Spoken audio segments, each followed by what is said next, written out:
Hi, I'm Robin Weissman, custom content producer with Information Security Media Group. Welcome to today's session titled Security Shouldn't Be Boxed, the Cloudified Edge and the End of an Era for Hardware Box Providers, featuring Matthew Prince, co-founder and CEO of CloudFlare. Before we begin, let me tell you a bit about Information Security Media Group. We currently publish more than 24 international media sites, Bank Info Security and CU Info Security for financial services, Gov Info Security for the public sector, and Healthcare Info Security for the medical community. We also publish Info Risk Today about information risk management, Data Breach Today about breach prevention and response, and Careers Info Security. Each of these sites is dedicated to providing education and news regarding information security that is specifically tailored to their vertical sectors. With over 550,000 members registered to our websites, we have created a true information source tackling the key issues of interest to our unique audience. A few housekeeping items before we begin. If you have questions during the session, please submit them via the chat window on your screen. And if you should experience any technical issues, please dial the number on your screen. If you dial extension 115, we do have technical support staff standing by to help. In addition, I would like to emphasize that the content in today's webinar is copyrighted material. If you or your organization would like to use the information presented in today's session or are looking for customized training education, please contact us. It's my privilege now to introduce Matthew Prince, CEO and co-founder of CloudFlare. Matthew launched CloudFlare in 2010 with the mission to build a better internet. Today, the company runs one of the world's largest networks, powering more than 10 trillion requests per month for more than 2.5 billion people worldwide. It's my pleasure now to turn this over to Matthew.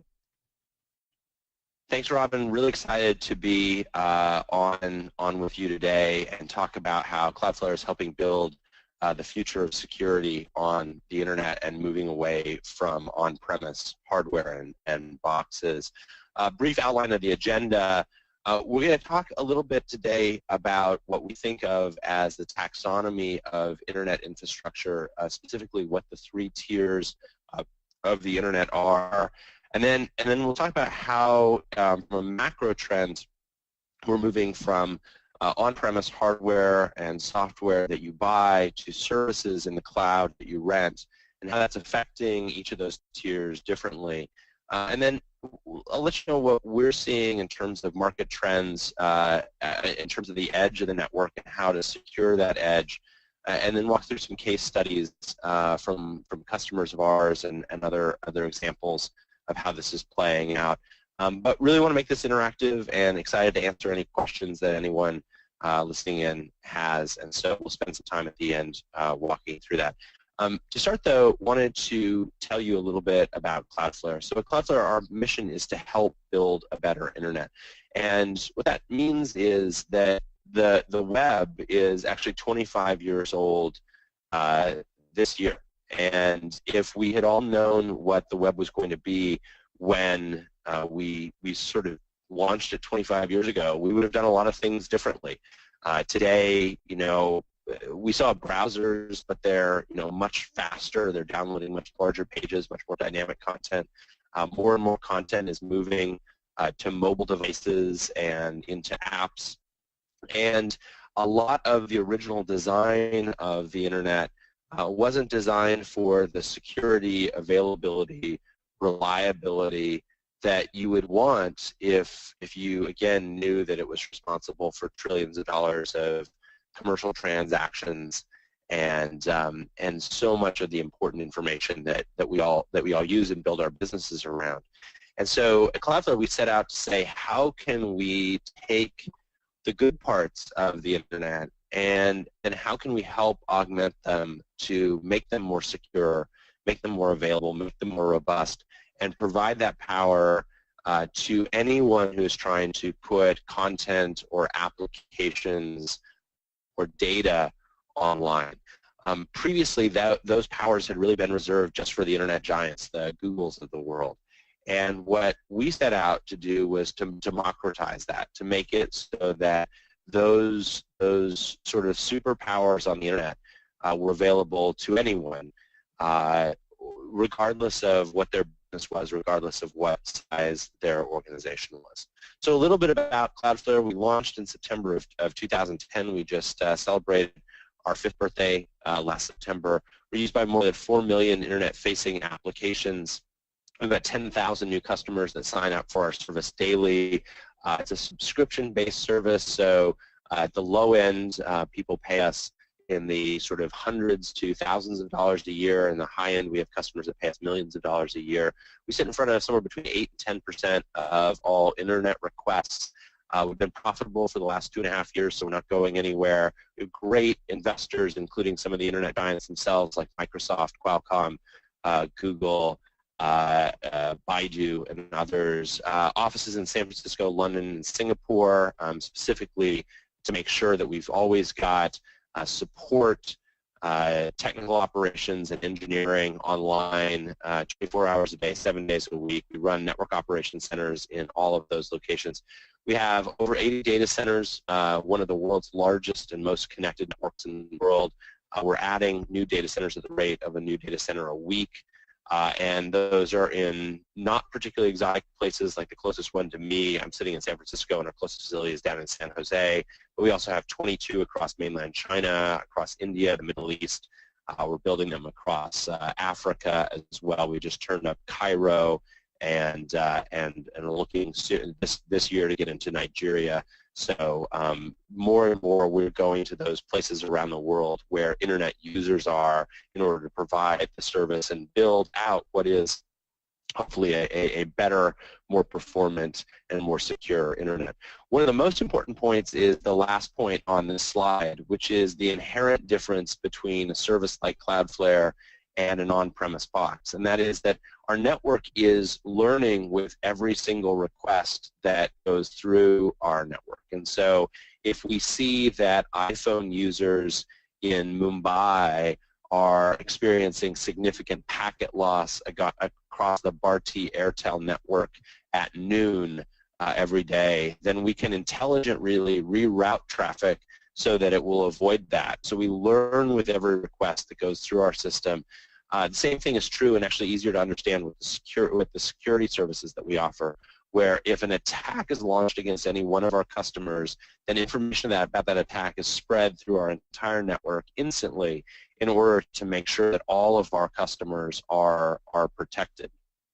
It's sort of analogous to a neighborhood watch, where an attack on one person, everyone is looking out for it. And so the fact that we see such a huge percentage of internet traffic allows us not only to spot the bad guys, but really importantly also spot the good guys and help all of our customers tell the difference between those two. And that's an inherent advantage that, again, a cloudified approach to security has. It's very difficult for on-premise hardware to ever duplicate.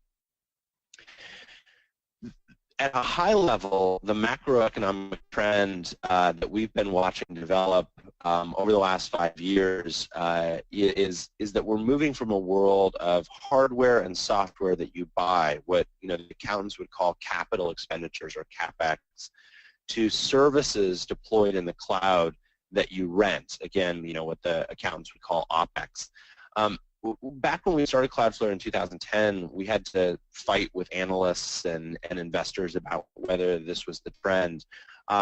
Today, that trend seems pretty obvious, and the question is how that's going to apply to various business segments that are out there. But on-premise hardware and software has inherent limitations to it. It has capacity limitations. It has a very high upfront cost. It means that it often will get purchased by one person and then not actually get deployed. It has a maintenance model where you have to pay for updates, and you depreciate that over some period of time. The hardware actually wears out. And the real problem that the old model of on-premise hardware or software has is that it tends not to get any better than it was the day that you bought it. There might be incremental upgrades, but it isn't in the hardware manufacturer's interests to completely give you upgrades that do all the new whiz-bang features because they want to sell you a new box, and that's their business model. The services model, where a lot of the world is moving to, has very different incentives, where what services companies are trying to do is ensure that you will continue to pay your monthly fee, and that best way of doing that is continuing to provide better and better services over time. More importantly, while in the hardware model, it doesn't, if you buy a box and put it on a shelf, or you buy a box and use it to its fullest extent, it doesn't cost the maker of the box any more or any less. In a services model, you actually pay based on the amount that you use that service. And what that means is that it's possible to provide what would be enterprise quality functionality even for small individuals, or for smaller providers within the service, or for one specific use case within even a large organization. You pay based on the amount that you use something, and so that allows a lot more ability to try something before you deploy it across your entire infrastructure. And that's what we're seeing from a lot of these cloud and service operations. And so for a number of different reasons, the macro trend is the world is moving from, again, the hardware and software that you buy and you have on premise to again, a services and cloud model that you deploy. What's interesting, a lot of people are talking about cloud today, but there hasn't really been a very good taxonomy that defines what it means to be a cloud services provider. CloudFlare is a cloud provider, AWS is a cloud provider, Salesforce is a cloud provider, Dropbox is a cloud provider. But the economics behind all of those different businesses and the way that they function is actually different. So one of the things that we spent a lot of time thinking through is how is this macro shift applying to each of the different tiers of an enterprise's infrastructure. And so we think of that as having these three distinct tiers. The first of these tiers is what we call the store and compute tier. And the easiest way I find to understand each of these tiers is to think of who are the providers that were existing in this space yesterday and who are they going to be tomorrow. And at the store and compute tier, it's really easy to name the companies of yesterday. So Dell, HP, IBM, EMC, Lenovo, Sun, a number of these companies that would sell you a server that you could put your data on and run computational tasks against. The thing that, as I look at this slide, the thing that strikes me is it's sort of all the companies with blue logos, basically, that would sell you these boxes that you ran equipment on. And there were thousands of these vendors that you could buy from and would run this different store and compute tasks. Almost all of these companies are really struggling today, either taking themselves private in the case of Dell, splitting themselves into multiple pieces in the case of HP, being acquired in the case of Sun, doing massive layoffs in the case of IBM, wandering in the wilderness in the case of EMC, disappearing in the case of Gateway. These are companies that are really trying to find an existing place in the universe for them, and they're getting displaced over time by these store and compute services that are running in the cloud. And Amazon Web Services is the 800-pound gorilla in this space. Chances are there are going to be a handful of other competitors as well, but there won't be as many as there were in the old box world. We're going to go from a world of thousands of providers to probably 2 to 6 big public clouds. And if I had to bet on who the big providers are, I think that Microsoft Azure is doing a really good job and has a very good, probably better understanding of how to sell to the enterprise than Amazon Web Services. Google is playing the role of price spoiler in this space, where anything Amazon releases, Google releases the next day for a little bit less money. And the company that I think people don't talk about enough, and we didn't even put on the slide here because most of the audience here probably lives in North America or Western Europe, where I think they'll really struggle. But I think that Alibaba and their Aliyun, their Ali Cloud product, is actually probably one of the most feature-complete competitors to Amazon Web Services. And while they'll have a hard time in markets like North America and Western Europe, I think they very well could become the Huawei of the public cloud.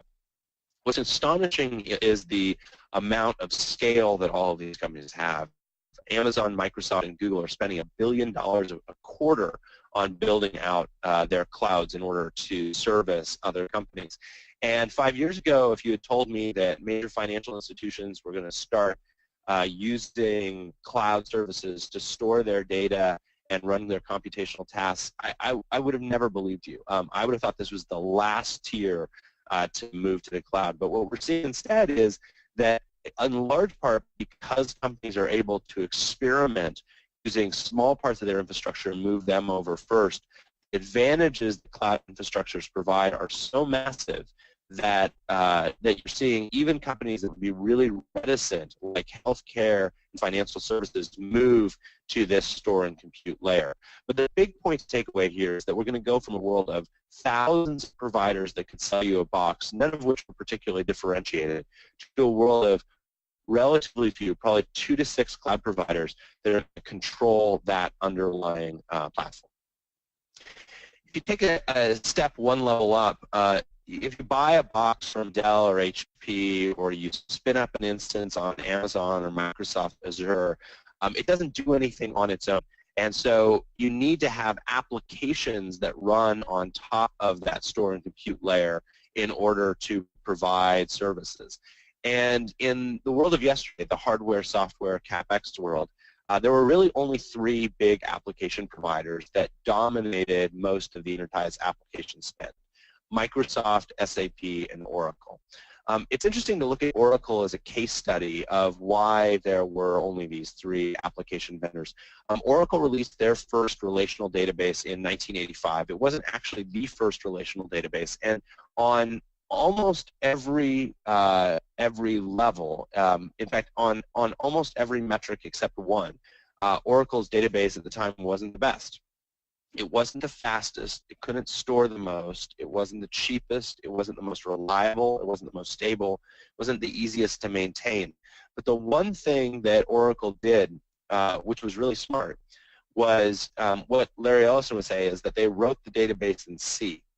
What he means by that is, it doesn't really matter what the language was, but what he means by that is that they wrote it so that it would run on any of the store and compute platforms that lived below it. Compare that with IBM, who at the time, probably on every other metric, had a better relational database, but it only really worked on IBM hardware.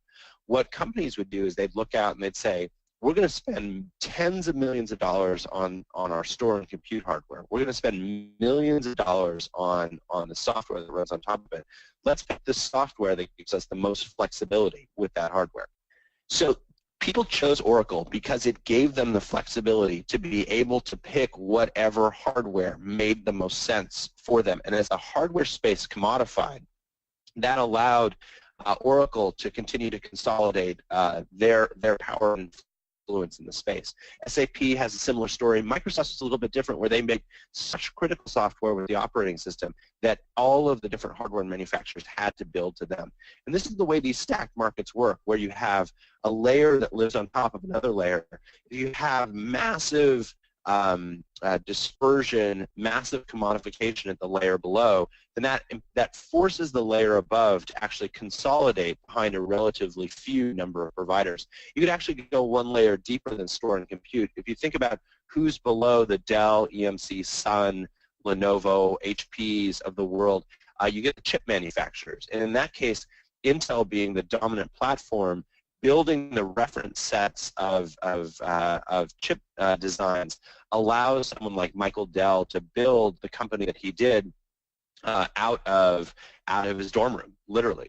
And so again, if you have a narrow, controlled point in a stacked market like Intel, that allows you to have a real dispersion at the layer above it with the store and compute layer, which then forces the application layer to be consolidated behind a relatively small number of providers. What's happening to Microsoft, Oracle, and SAP is that same transition from on-premise hardware, software that you buy to services in the cloud that you rent, and the suites of the Microsoft, SAPs, and Oracles of the world are getting unbundled into all of their component parts. So today you don't buy Oracle for CRM, you buy Salesforce. You don't buy SAP for financial reporting and control, you buy NetSuite. You don't buy Microsoft for collaboration and messaging, you buy Slack or Box. And these are services, again, that are deployed in the cloud and that are getting into all of their individual pieces and doing all of the different components of the original Microsoft, Oracle, and SAP suites. What is happening, though, is interesting, is that we're not only going to just say that Salesforce is the CRM company, but today there are literally there are over 10 different companies in 4 segments, all of which just start with the letter D. CRM for doctors, dentists, day spas, and drug reps. There are 10 companies, each valued at more than $100 million each servicing just each of those segments for CRM. Viva, a company that just does CRM for drug reps, is valued at $5 billion. And so what's happening is not only are we unbundling the suites of the Microsoft SAPs and Oracles, but we're now verticalizing those into their individual customer segments by things as narrow as, you know, people who are drug reps or doctors or owners of day spas. And that's going to continue over time, where in the past there were 3 big providers, the application layer. The application layer in the cloud as a service is going to be a very complicated, very messy space with thousands, if not tens of thousands of providers. And if you ask yourself why, part of the reason is actually the layer below. Because Amazon, Microsoft, and Google have made it so easy to spin up a SaaS company, anyone with an understanding of a market segment now can, and everyone is. You don't need to have the guy who sits in the corner and knows how to scale systems anymore. You don't have to have the person who's the network expert. You don't have to have the person who understands how to upgrade the BIOS on, you know, all of your HP machines. Amazon has abstracted that knowledge away, and that's made it so that the only thing that is needed to start a new SaaS company is the knowledge and understanding of the space. And so these SaaS companies are going to proliferate like rabbits, and that's going to create a very messy application space for a lot of enterprises out there that will mix and match both services and applications that they run on their own on-premise equipment with those applications that they mix and match across a number of different cloud providers to provide the set of services they need in order to run their companies. The layer that is at the top is what we call the network edge. And the network edge was really dominated by Cisco as the 800-pound gorilla that was out there. And if you think about it, the business that Cisco was in was selling control over who was able to access your Microsoft, Oracle, and SAP applications running on your Dell, IBM, EMC, HP store and compute infrastructure that was out there. Now, Cisco wasn't alone. There were a whole bunch of other companies. There were companies in the routing and switching space like Juniper. There are companies in the load balancing space like F5, companies in DDoS mitigation like Arbor or Radware, companies in the firewall space like Checkpoint, FireEye, Palo Alto Networks, or Imperva, WAN optimization companies like Riverbed. All of these were companies that were running at the network edge, and in most of those cases, Cisco has some competitive product which is there, although there have been a number of other companies that have been able to build viable businesses sort of as constellations around the Cisco business. What we're building at CloudFlare is the Cisco as a service. So we're taking what used to have to be done on-premise hardware, software that you bought, and turning that into a service that can be deployed easily in front of whatever application you have and whatever store and compute infrastructure you have that's out there. If you think about it, this has to become the case because of the fact that you can't put on-premise hardware in a application which is running in the cloud. If you tried to call up Salesforce and said, you know, we're really worried about advanced persistent threats attacking our customer database, so we're going to ship you a FireEye box, Salesforce doesn't have any way to operationalize that, and it makes it very difficult for them to service their customers' needs. Moreover, what customers demand is one single pane of glass that can sit in front of all of the different applications that they use, whether those applications are running in a customer's own data center, they're running in a cloud service provider like Amazon Web Services, or they're running in a third-party application like a Workday or a Splunk. People want to have some ability to control that access, and that's what CloudFlare is building. We sort of borrowed from the Salesforce logo, and what we think we're doing is we're taking the way that you used to have on-premise hardware, and we're saying deploy CloudFlare as a way to replace a lot of that on-premise hardware that you used to have to run at the top, at the edge of your network. Again, aping on Salesforce a little bit. One way of thinking of this is, what did your network look like yesterday versus what does it look like tomorrow? So yesterday, if you imagine each of those little green men at the bottom as being different constituencies that wanted to use the applications and store and compute resources that are part of your network, Cisco provided a layer of control that sat between them. So if one of those little green guys represents an employee, one represents a partner, one represents a customer, and one represents an evil hacker who's trying to break in. Those are all want to be users of your network. And Cisco sells a product that controls how to access their networks.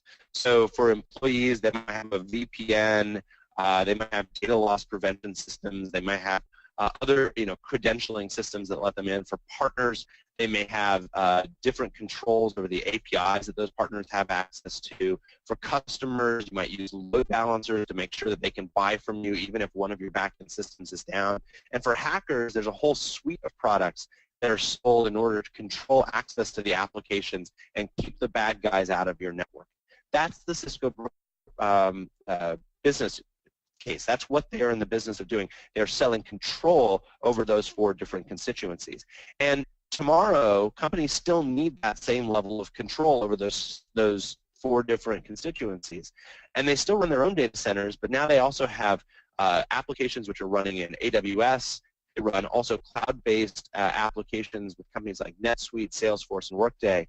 And the one place left to build that control into is actually into the network edge, and make it so that all of those different constituents have to pass through that network edge in order to access those applications, so that there again is a single point where you can use to control how those different constituencies access your network. What we think over time is that the winners in this space will be those who have the largest networks with the most flexibility to offer those applications across the space. Cisco doesn't have a giant network. It doesn't get the advantages of the scale that a giant network brings, both those in terms of learning about new attacks, learning about the problems that are happening elsewhere on the network. Because it's on-premise hardware, it doesn't have that network size or the flexibility to continuously add features.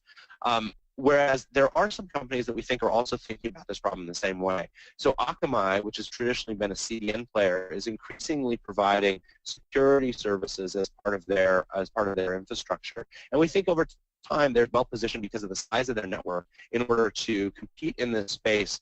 But their challenge is going to be how they add additional flexibility to provide more services over time. They're having a difficult time building that into the existing infrastructure that they have, and so they're trying to bolt on other providers such as Prolexic, which they bought to do DDoS mitigation. And the challenge is that they create a bit of a Franken product where it's difficult to manage, again, across one single pane of glass. Amazon CloudFront, I think, is one of the most interesting solutions that's out there, and one of the companies that we think about the most. While at first it seemed like they were building CloudFront just as a pure CDN, increasingly, with their addition of web application firewall, it looks like that they're also thinking about this as a complete solution and a replacement for those edge types of boxes that you used to have to use for performance, security, availability, reliability. Over time, I think Amazon's strategy is pretty clear. They want to make sure that people get as part of their entire infrastructure and their solution works soup to nuts. One way that I like to think about this is that at some level we're all building operating systems for the edge of the internet. And I like to analogize to mobile operating systems and how that market has shaped up. And so in that sense, Akamai is a lot like RIM, like BlackBerry. State of the art 17 years ago, still one of the best in the world at what they were originally designed to do. In RIM's case, that was messaging. In Akamai's case, that's large object file delivery. They do a great job at that. But ask them to do something else. Ask them to, surf the internet in the case of RIM, or actually deploy a firewall rule in less than 30 minutes in the case of Akamai, and it becomes a real challenge for them because of the legacy infrastructure that they have. Amazon, on the other hand, is a lot like Apple. They're building a closed ecosystem, soup to nuts, and their strategy is to get people into that ecosystem and lock them into that. And what we're hearing more and more from customers is people say, I really like the Amazon solution, I like AWS, but I'm worried about lock-in, where they're going to continue to add features where I'll never be able to move off of their infrastructure. And so at Cloudflare, we think of ourselves as something like Android, and it's telling that almost every one of the large cloud providers is a partner of ours, because we're providing that edge infrastructure for their store and compute infrastructure. And what our customers like us for is that we provide that neutral place that can federate between the different infrastructure providers that are out there. So if you want to say, I want to run today most of my traffic through Amazon Web Services, but I want to keep a little bit of traffic running through Microsoft Azure, Cloudflare can federate between those two different providers. And in the future, if Amazon does something with their contract renewal or otherwise that you don't provide, then we can easily switch that over so that you're using more on your Microsoft Azure instance as opposed to putting that on CloudFront, or maybe even moving back more into your own data center. We give you the flexibility to pick between whatever infrastructure provider you have behind the scenes, just like an operating system like Android allows you to pick whoever you think is building the best phone that's out there, as opposed to Apple, who says, if you want to use an iPhone, you've got to use iOS, you've got to use our App Store, you've got to use our music store. That's, again, much more the Amazon way. We want to be the open platform that lets you pick whatever back-end infrastructure makes the most sense for your business. We've been investing very heavily in building up our network. In fact, we have one of the largest global networks in the world. In order to provide this, we're adding a new facility, a new data center a week at our current pace, and we provide one central place where you can manage across the entire globe. One thing that's unique about Cloudflare's network is that we have facilities across mainland China. In fact, today we have 22 facilities across mainland China, and that gives us two real advantages. The first is that for businesses that want to address the Chinese market, we let you use one infrastructure and address the 25% of internet users that are inside China. The second is the opposite, which is that if you see large attacks today, a lot of them originate from China. And because our network extends into that region, it allows us to sinkhole traffic inside that region and not have it leak out beyond the borders of the country, so that you can be protected from attacks that are originating from China, because we have places that we can sinkhole that traffic. Today we think we have about the total capacity of every one of the DDoS vendors that we compete with combined, over 10 terabits of scrubbing capacity across our global data centers. We stop some of the largest attacks that you see online, more than any one organization could ever build, or would make sense for them to build on their own. And we're continuing to grow the capacity, doubling that every 10 months. A lot of companies that you use every day are cloudifying their edge. Those include financial service organizations, governments, national governments, both in the United States and abroad, traditional publishing organizations, modern and sort of new school publishing organizations, offline retail, online retail, e-commerce, even platforms are using us in order to make sure that they can be as robust, secure, and have the flexibility that you could never get from on-prem hardware in the past. There are four main reasons that people sign up for Cloudflare today.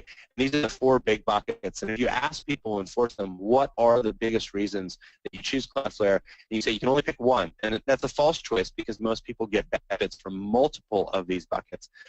They split pretty evenly across these four areas: security, performance, availability, and what we have labeled here as standards or platform, but I would really call other. An example of that would be that a lot of our government customers say, we have a mandate to use IPv6, but we don't have the budget to be able to rip out all of our legacy Cisco gear and make sure that we install it with new IPv6 certified gear.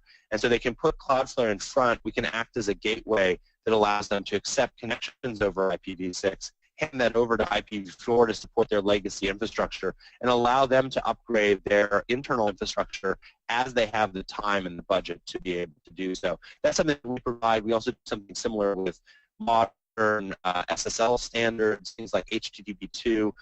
We try to make your infrastructure the best it could possibly be. Again, giving you the best possible protection, even if you don't have time to invest and investigate what the types of internet-facing applications and protocols you're supporting are.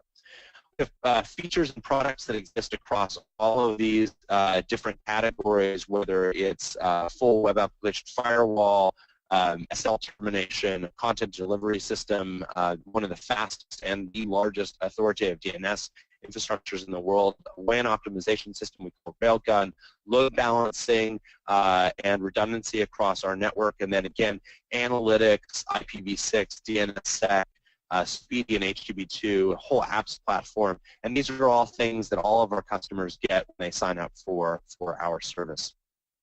Over the last few months, we've had some really great announcements announcing different ways of both protecting our customers' DNS infrastructure, expanding into China with our partnership with Baidu there, announcing DNSSEC for all of our customers, HTTP2 support. We're the largest termination point of HTTP2 across the internet today, with over 7% of the world's largest sites now supporting HTTP2 because of CloudFlare. And one of the announcements we've had recently that we're really excited about is the CloudFlare Registrar, which allows companies to secure what is one of their most precious assets, which is their domain name, something that too many organizations are leaving to low-end registrars like GoDaddy or Network Solutions that don't have real robust security in place. That's something that we include with all of our enterprise plans, and it's something that is just a great add-on to our core service. A couple of case studies that just show how companies and organizations are using us as a replacement to hardware. So this is one of my favorite, which is the state government of Arizona. They issued an RFP for firewalls, and selected us as the vendor, but it was basically us as a service provider versus 10 different on-premise hardware providers that were there. What was interesting was when they sent us the purchase order, they sent it to us, and the amount that they paid us was actually 36 times our monthly fee. We went back and we said, that's strange. That seems that you should. That's way more than you need to pay us. You know, we'll bill you monthly. And they said, no. We see you as a replacement for hardware. We depreciate our hardware over 3 years, and so we just thought we'd pay you the 3 years up front. That was great for us, and we certainly didn't object. That's not typically how we bill people. We bill them on a monthly basis, which means it's much better for companies in terms of their use of cash. But again, this shows that people are thinking of us as a replacement for hardware, and we think this is a trend that you're going to see from more and more organizations, where the benefits of the cloud, especially in security, performance, availability, far outweigh what you can get on-premise. The other part of this that I love is that they had specific shipping instructions. We're not quite sure what to ship them, but we're thinking T-shirts or donuts or something. And of course, we'll do it just FedEx Ground, whatever we do. Another really exciting case is, our partnership and having Goldman Sachs as a customer, and we work very closely with them in order to solve some of the challenges that they had as a highly regulated financial services company, but one that faced really very serious security concerns and challenges that were very difficult to solve on-premise.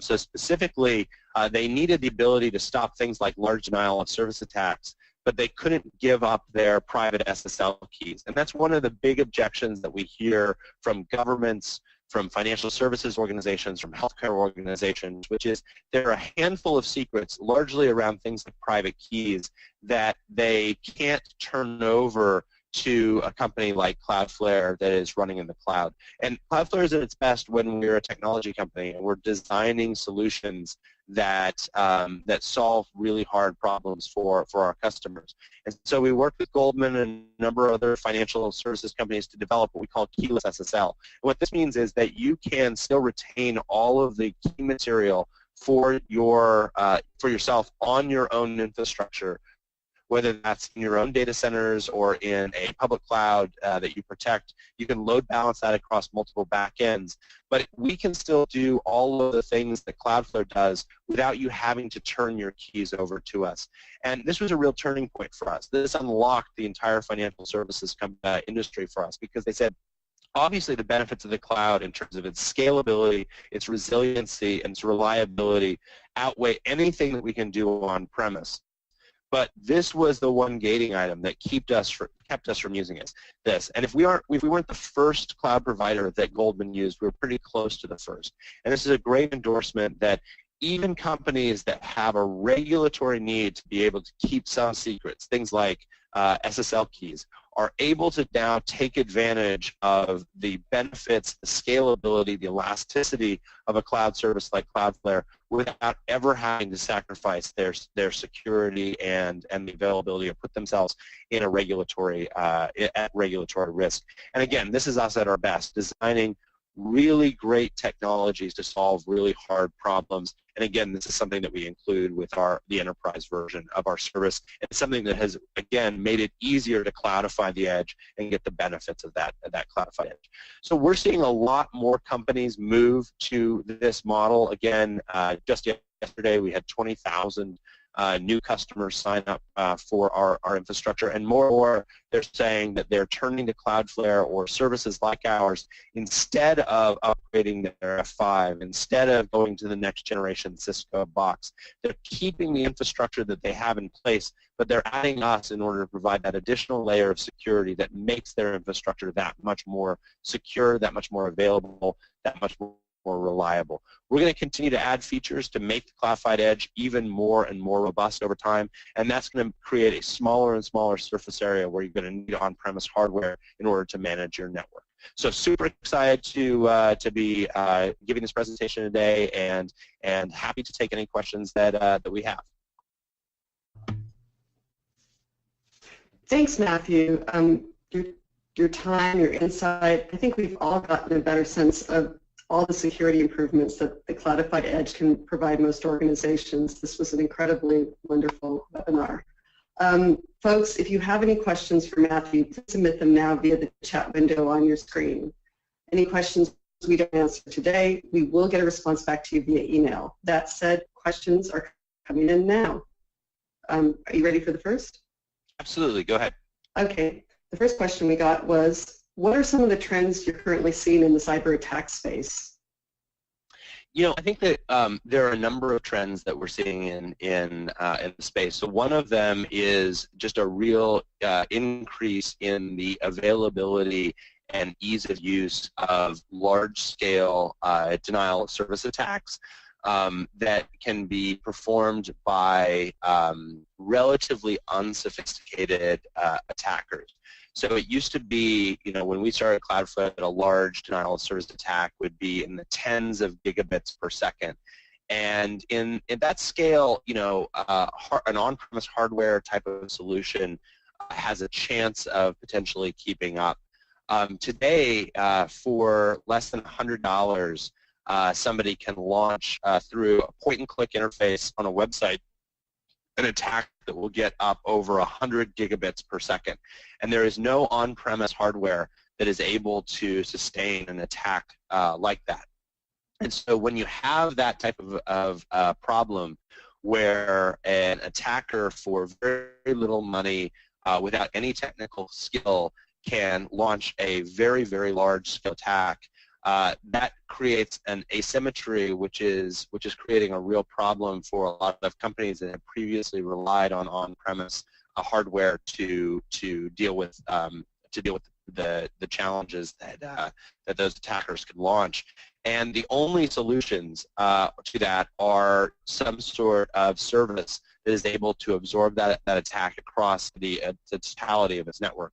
And so I'm looking at one of our graphs that shows attacks that are coming into CloudFlare's network, and we're currently dealing with 6 denial of service attacks across 6 different customers that are each over 100 gigabits each.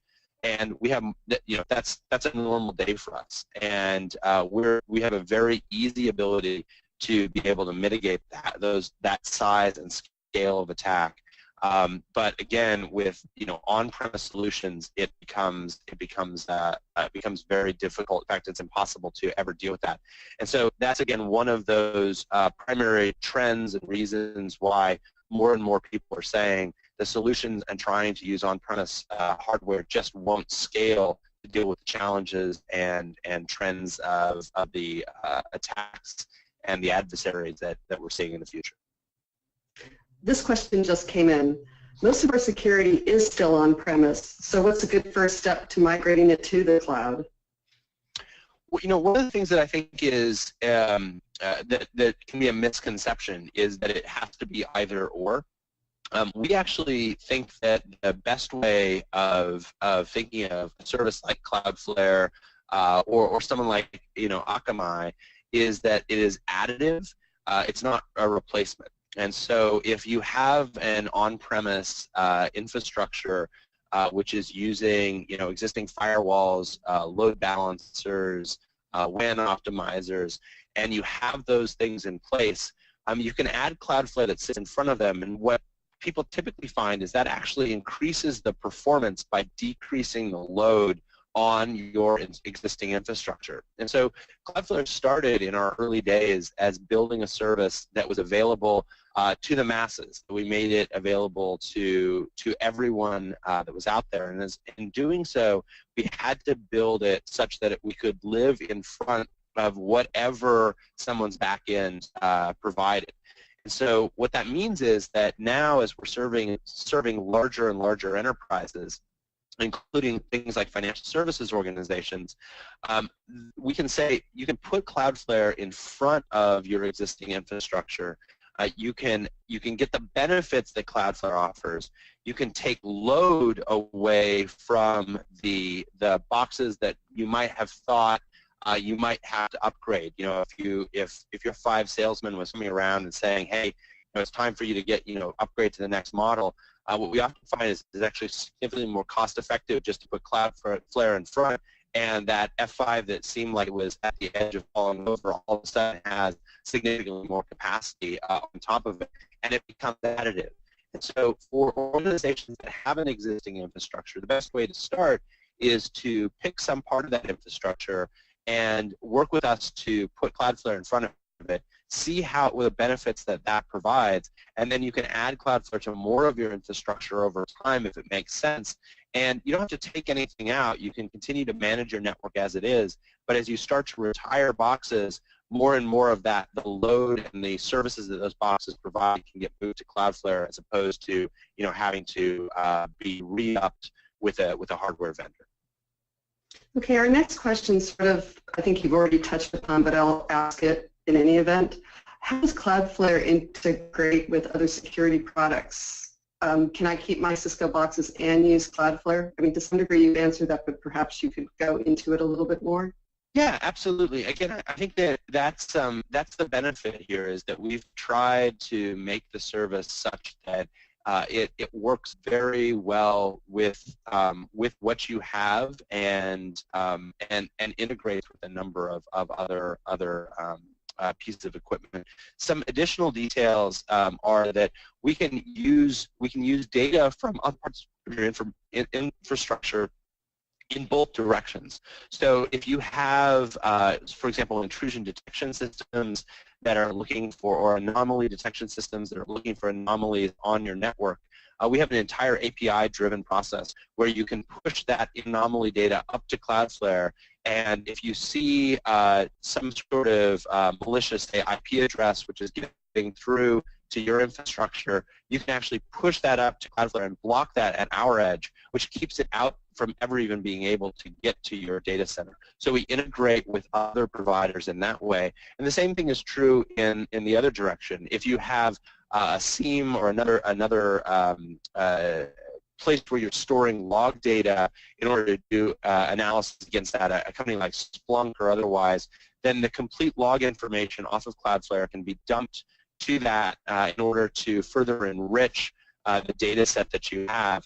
And that shows you not only the good traffic which is getting through, but then also the attack traffic that's being stopped at our edge. And so we try to make that very open and to play very well in the ecosystem so that it's not an either-or decision.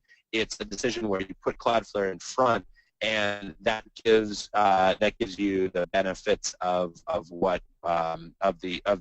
both the best of both worlds, the on-premise hardware that you have, plus a cloud solution that has infinite scalability and elasticity. What we found also is that if you take into account the amount that we save in terms of bandwidth, plus the amount that we save in terms of sort of the upgrade costs to your hardware infrastructure, oftentimes the ROI on Cloudflare is justified just from that alone. That will save you more on what you would have been paying for excess bandwidth and for additional having to upgrade the edge of your network than we will charge you for Cloudflare itself. So it's very easy to justify the ROI for a service like ours. Great. Next question that we got. How can Cloudflare help my business prepare for the upcoming PCI DSS 3.1 specifications? Yeah, so Cloudflare, one of the things that's important is that a lot of e-commerce companies and companies that provide the ability to pay via credit card, they have to follow the PCI or payment card industry standards. And Cloudflare has gone through the process of making sure that we are compliant with the latest versions of PCI. And so there are two different aspects of this that are important. So one is that you're using different vendors, making sure that they meet the latest PCI standards is critical. And Cloudflare has gone through the process of certifying our infrastructure as meeting the latest PCI 3.1 standards. The other is that the PCI standards require that you have a web application firewall in place that can block the basic OWASP style attacks plus other attacks that are in place. And Cloudflare's WAF meets the criteria under PCI to allow it to be certified as a valid WAF to help businesses meet the standards and meet their PCI requirements. We also have designed the cryptographic connections and other aspects of Cloudflare's network in such a way that we make sure that you'll meet the auditing standards of PCI. And so if that's something that you're concerned about, putting Cloudflare in front will ensure that you have all of the correct cryptographic settings that meet the PCI requirements. So not only are we certified, not only do we help by providing a web application firewall that help is required under PCI, but then we make sure that the configuration at the edge of Cloudflare is set up in order to meet all of the requirements of the payment card industry.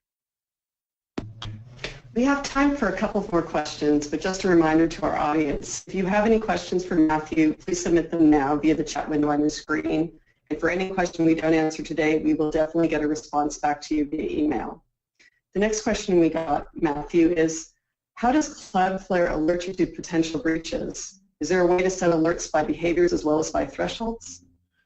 Yeah, so within the Cloudflare interface, and this can be controlled either through our web interface or through our API, you can set up alerts that will alert you whether or not any activity is seen on our network. And so those can be standard web application firewall types of rules where people are putting in specific matching for criteria. So if we see a vulnerability scan, if we see an excessive amount of traffic coming as part of a denial of service attack, if we see what look like unauthorized access attempts or attempts to access resources that shouldn't be allowed, then those alerts can be provided to you in any mechanism that you would like those to be sent. So whether that's an email, a ping to an API system, or a log entry that flags that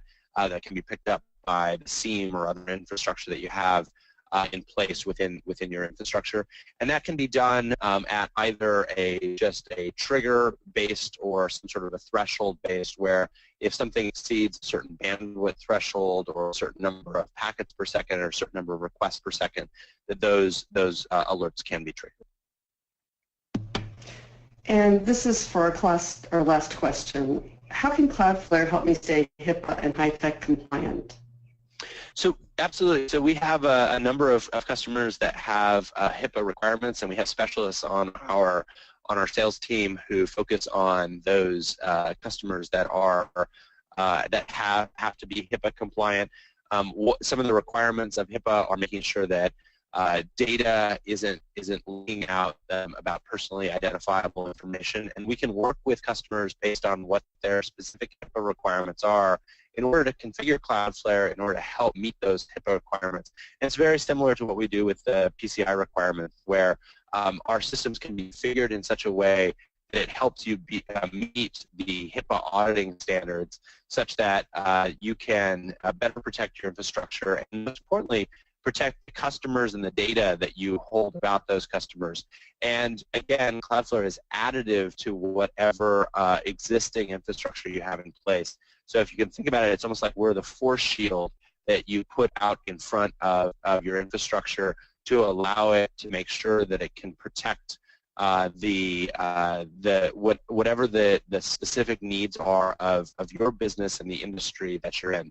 And so with over 4 million customers, we've seen businesses from just about every industry out there.